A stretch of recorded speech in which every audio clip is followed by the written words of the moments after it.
Okay, so now let's move to the teaching and the learning method.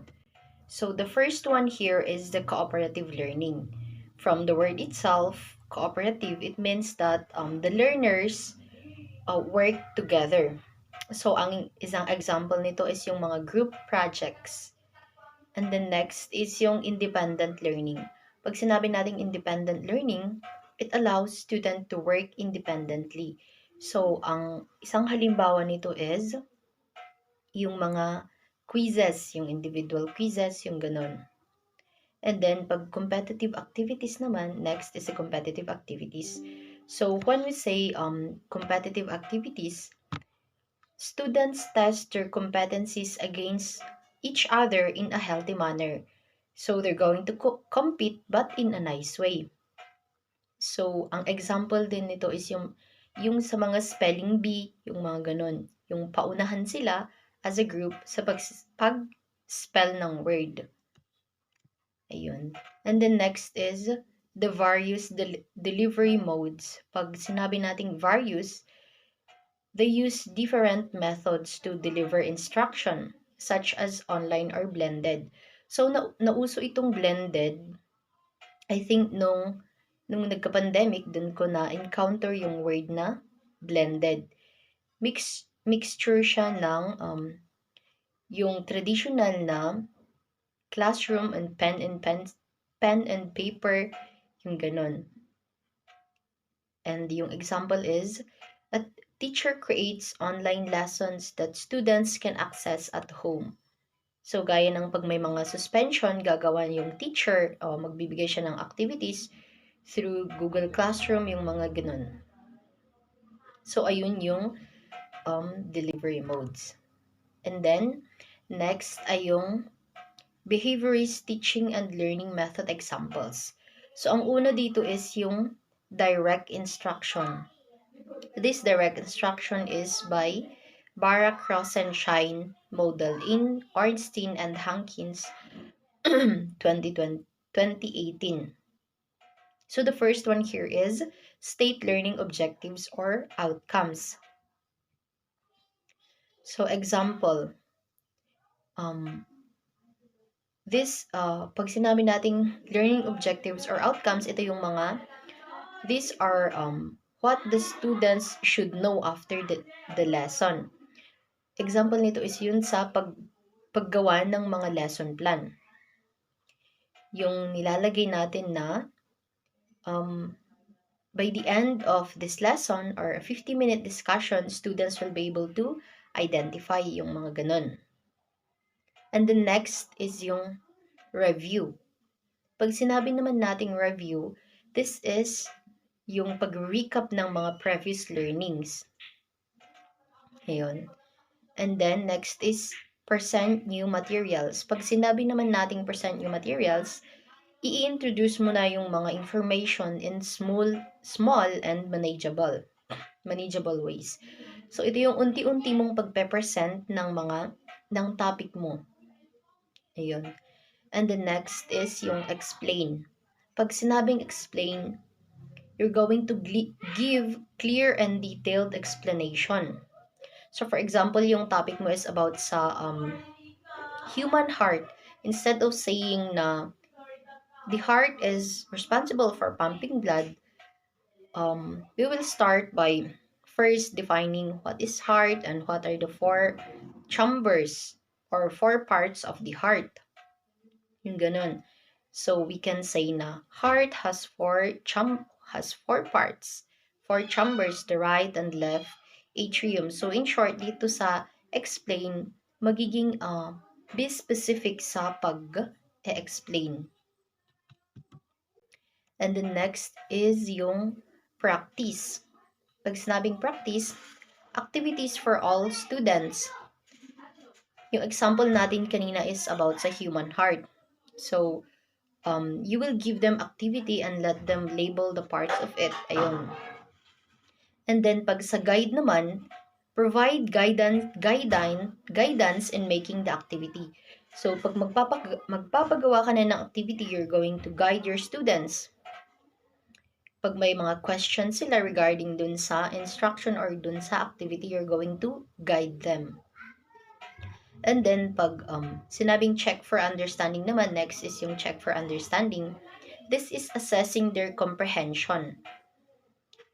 For example, pagkatapos mong sinabi yung 4 parts ng heart, you're going to ask them again kung ano yung mga, what are the 4 parts of the heart, yung ganun. Parang isa-summarize mo siya bago ka mag-move dun sa next na concept or next na topic.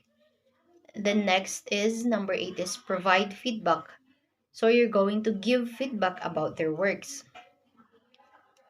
So sasabihin mo na example yung ginawa mo is nagpagawa ka ng nagpa-drawing ka, for example, nagpaguhit ka ng human heart and they're going to label the different parts of it, and then dito sa provide feedback you're going to say na they did a great job or good job in labeling the human heart, and remember that next time put an arrow to show the directions, yung ganun. So pag nagpo-provide ka kasi ng feedback, mas nai-encourage yung mga bata na mas pagbutihin pa yung kanilang mga ginagawa. Next is the assess performance. So in the assess performance, you're going to assess the understanding of the students by giving them activity. Next is review and test. So sa review and test, para siyang summarization of the topic, wherein it helps the students to retain information over time and develop a deep understanding of the subject.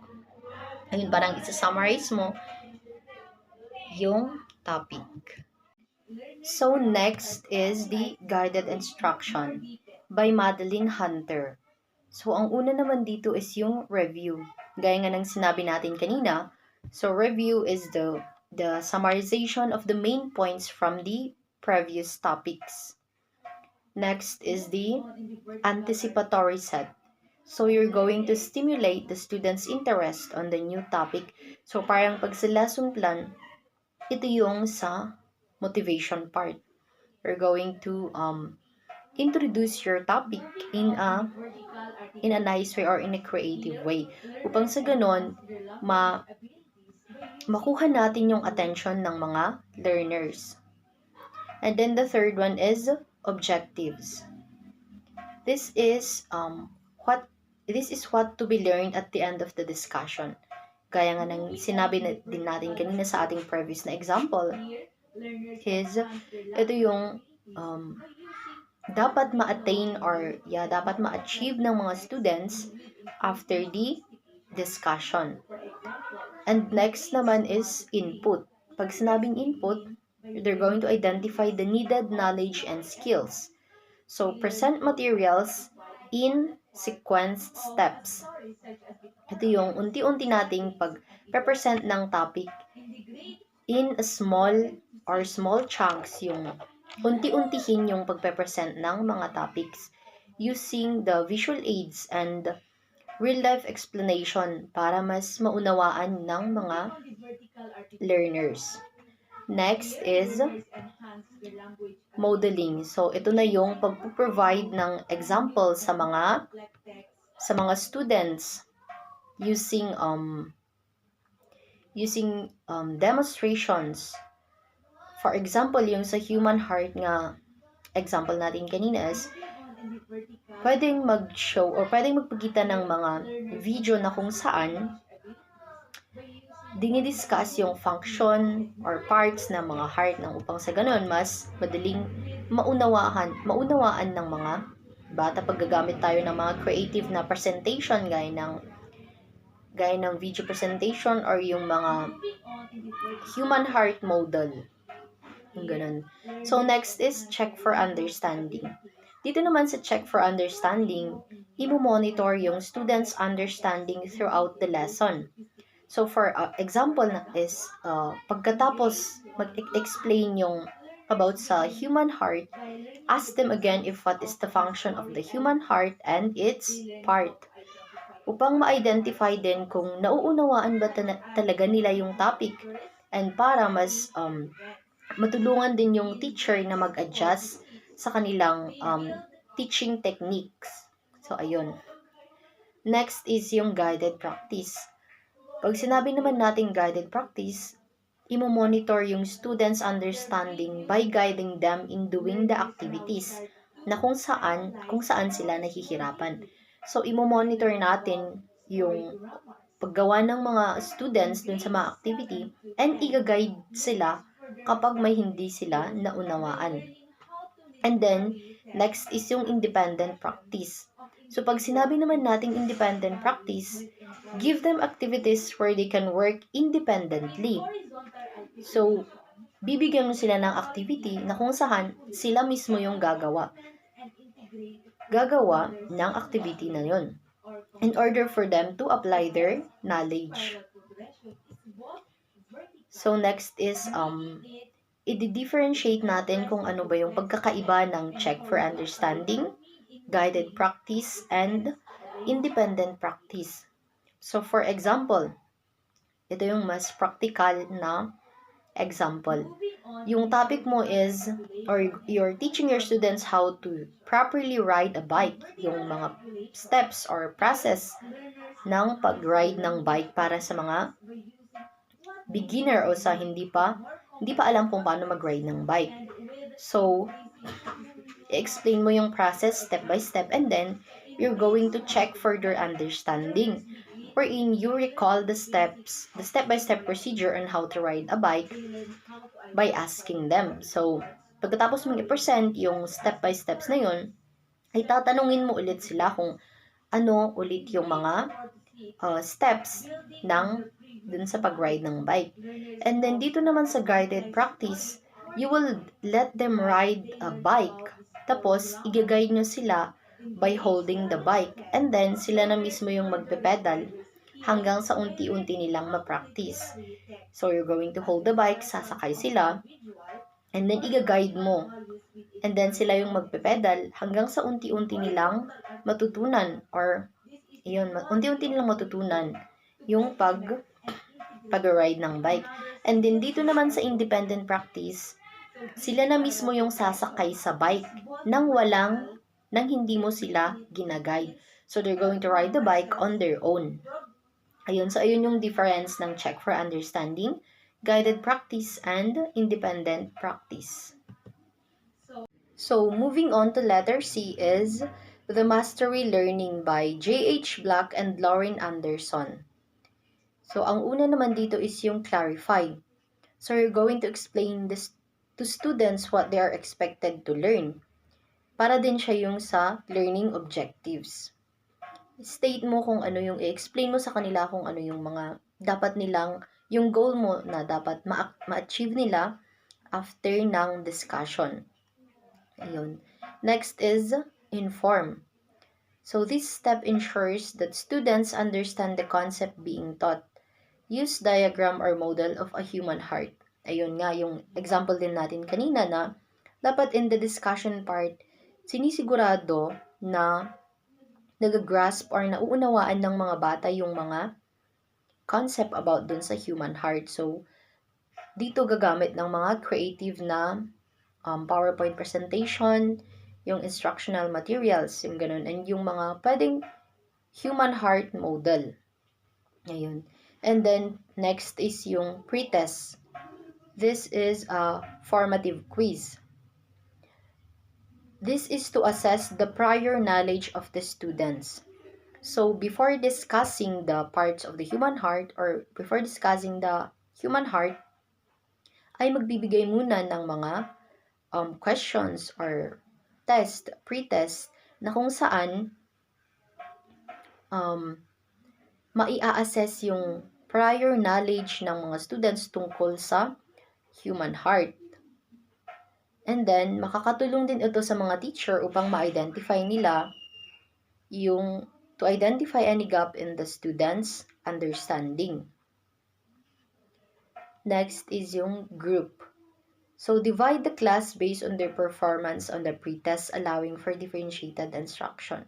Ayun, so based from dun sa result ng pretest na binigay, ay igugrupo ng teacher yung mga students base dun sa mga marka na nakuha nila dun sa pretest. And then, sunod is yung enrich and correct. Dito, it involves providing additional support and challenges to students based on their group. Ito yung they are given enough support based on their level of understanding. So, pag sa yung sa mastery group, their activity would be enrichment activity para mas to deepen their understanding doon sa human heart. Pag naman doon sa mga non-mastery group ay mga activities to address specific areas of difficulty. Ayun yung ibibigay niyong activities. And then, sunod is yung sa monitor. So, from the result of the pretest and dun sa group, dito ay imo-monitor yung progress ng students para malaman o ma-provide yung level ng support and challenge to help them achieve mastery. Dito. And next is the post-test. This post-test naman is para siyang summative test or a summary test for a non-mastery group. So, dito ay ma-measure na kung ano yung naunawaan or natutunan ng mga students after ng discussion. So, pag pre-test, before the discussion ay magbibigay muna ng activity to test their prior knowledge. And then sa post-test naman is after na ng activity, ay dun na after ng discussion ay dun na ibibigay yung activity para matest din kung naunawaan nila yung topic. Ayun. Next is assess performance. So, at least 75% of the students should achieve mastery through the summative test. Ayun, so base dun sa result ng post-test ay i-assess ng guro kung na-meet ba yung learning objectives. And pag hindi na-meet, kung na-meet ba yung objectives and they have a solid understanding of the topic. Ayun, i-assess ng teacher kung naunawaan ba ng mga bata yung sa topic. And then, pag hindi naman, ay next na itong reteach. So, dito sa reteach, kung hindi na-meet ang objectives or very low yung mga scores or result, is uulitin yung buong proseso para dun sa mga very low ang scores and dun sa very low ang performance. So, pang sa ganun, ay mas matulungan pa na mas maunawaan yung topic. Next, let's move to the systematic instruction by Thomas Good and Jer Brophy. So, yung first dito is review again, gaya nga ng sa previous lessons and previous discussion. This is the revisiting of the previous topic. Next naman is development. It promotes students' understanding or ito yung pinaka-core ng lesson wherein new information is introduced and students actively engage. Ito yung parang sa presentation or discussion na to. And then, next ay yung assess comprehension. So, it involves evaluating the students' understanding to identify areas where they need support. Also, to know if they are comprehending and if they can follow the lesson. Ito na, you're going to assess their comprehension. Parang mag-a-ask ka rin ng question para i-assess or para tignan kung sila nga ay nagka-comprehend dun sa mga topic na sinasabi mo. Kung nauunawaan ba nila yung mga discussion. Next is the seat work. So, ito yung independent practice during the lesson. They can work on worksheet regarding the human heart or create their own diagram. So, seat work, ito yung mga individual na activities na ipinapagawa just after the discussion. So, for example, yung topic din natin, yung halimbawa natin kanina is about the human heart. Pag yun yung topic is, bibigyan nyo sila ng individual na activity wherein sasagutan nila regarding dun sa topic na human heart. Next is accountability. Check the student's work. So, yung accountability is yung pagmamonitor ng students' progress to ensure that they are on track and to address any difficulties. So, parang paulit-ulit lang pero different terms nga lang yung ginagamit. Imo-monitor din dito sa accountability, imo-monitor din ng mga guro yung progress ng students para masigurado kung nakakasabay ba sila sa discussion, at pag hindi naman ay para ma-address yung mga and to address any difficulties. And next is yung homework. So in short, homework is the assignment. This is learning outside the classroom. Teachers are encouraged to assign homework regularly para mas ma-practice or magkaroon ang estudyante ng mas malalim na pag-unawa tungkol sa kanilang lesson. So the next one here is the special reviews. So this is the weekly reviews. Are like checking on your progress while learning something new. Ayun, so parang from week to week you're going to review yung mga previous topics while learning new topics, yung ganun.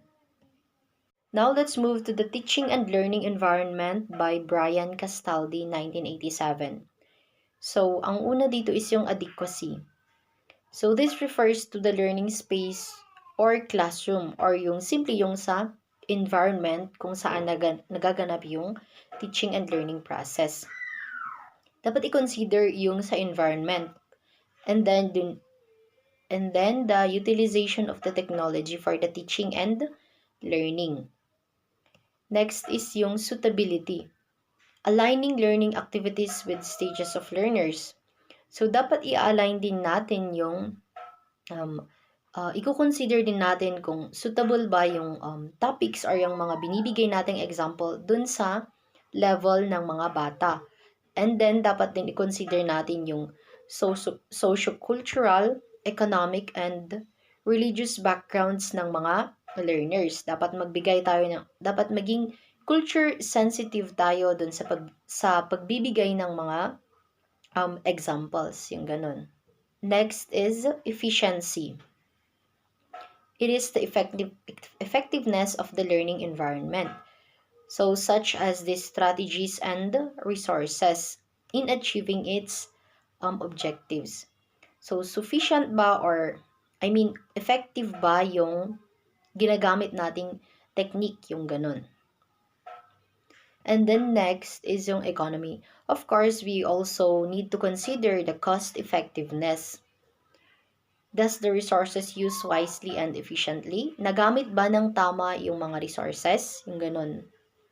And pwede pa bang magamit sa iba pang mga lessons? Yung ganun, para hindi masayang yung gastos. And next is assessment or the evaluation. So, learning occurs most effectively when students receive feedback. So, mas natututo yung mga bata pag nagpo-provide yung mga teachers ng feedback. Kasi dun sa feedback, nai-encourage yung mga bata na mas pagbutihin pa yung kanilang mga ginagawa, and dun sa feedback din, malalaman ng mga students kung tama ba or mataas ba or mababa yung kanilang nakuha dun sa pagsusulit regarding sa topic na yun. So, meron ditong mga types ng assessment. Ang una is yung self-assessment. Dito, students learn to monitor and evaluate their own understanding. So, sila mismo yung mag-a-assess sa kanilang sarili. Next is yung peer assessment. So, natakal din ito sa mga previous lessons or sa ibang subject, yung about dito sa mga assessment na ito. So, yung peer assessment naman is yung students provide feedback on each other's learning. So, dun sa kapwa nila learning sila magpapa-assess. Next is the teacher assessment. So, in here, teachers will prepare and administer the test. So, after that, they will give the feedback to the students performance. So, based dun sa test, dun sa result ng test, ay i-assess nila dun sa performance ng mga students. So now let's move to the application of the fundamental components to other curriculum designs. So similar components will also be used in making a syllabus for teaching higher education courses or other curricular projects. And now let's move to the major components of a course design or syllabus. So ang una dito is yung intended outcomes or yung sinasabing objectives. Of course, dapat kasali yun. Ito yung mga ina-expect mo na matututunan ng mga bata after the subject. And next is the content or the subject matter. So when we say content or the subject matter, ito yung sa topic na i-discuss na dapat with references. And the third one is the method or the strategies or yung techniques mo with the needed resources. Dapat may PowerPoint presentation or yung mga creative instructional materials. Next is the evaluation. So yung evaluation is yung mga activities na mag-a-assess or mag-evaluate dun sa mga students kung talaga bang naunawaan nila yung sa topic. Ayun. So, that is ay lamang po yung aking report tungkol sa teaching and learning methods.